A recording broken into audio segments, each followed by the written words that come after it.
लोकसभा निवडणुकीत महाराष्ट्रात पुन्हा महायुतीच्या सरकारने झालेल्या पराभवानंतर उभारी घेण्यासाठी महत्त्वाचा निर्णय घेतला।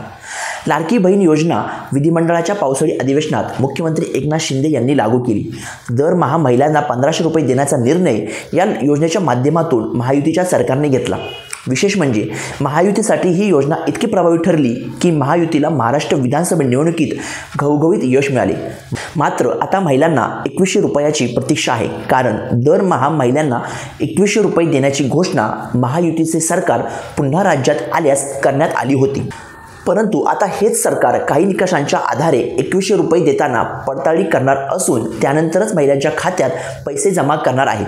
महिलांच्या खात्यात मुख्यमंत्री लाडकी बहीण योजनेच्या माध्यमातून मिळणारी रक्कम ही थेट जमा होत असल्याने महिलांमध्ये आनंदाचे वातावरण होते।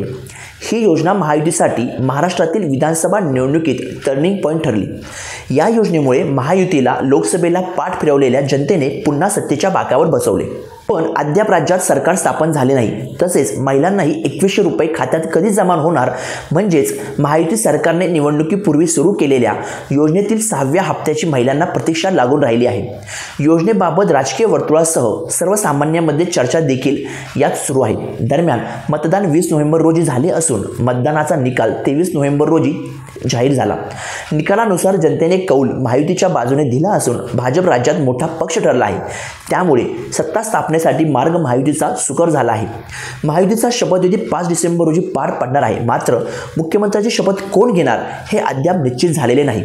लाडक्या बहिणींना दरमहा 2100 रुपये राज्यातील नवीन सरकार देणार आहे।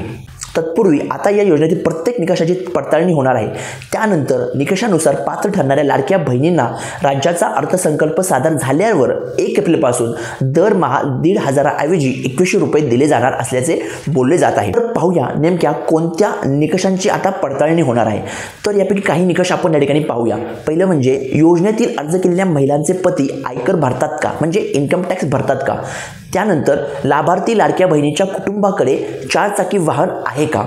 एकाच कुटुंबातील 2 पेक्षा अधिक महिलांना अर्ज केले आहेत का, कारण जे आहे ते फक्त एकाच कुटुंबातील 2च महिलांना या जी आहे सुविधा किंवा ही जे योजना आहे याचा लाभ घेता येणार आहे। त्यानंतर परित्यक्त्या विधवा निराधार योजनेचा लाभ घेत असतानाही लाडक्या बहीण योजनेचा लाभ तर घेत नाही येता, या अशा काही मोजक्या निकषांचा आधारे जी आहे ती पडताळणी केली जाणार आहे। यात अजून काही निकष हे वाढण्याची शक्यता आहे।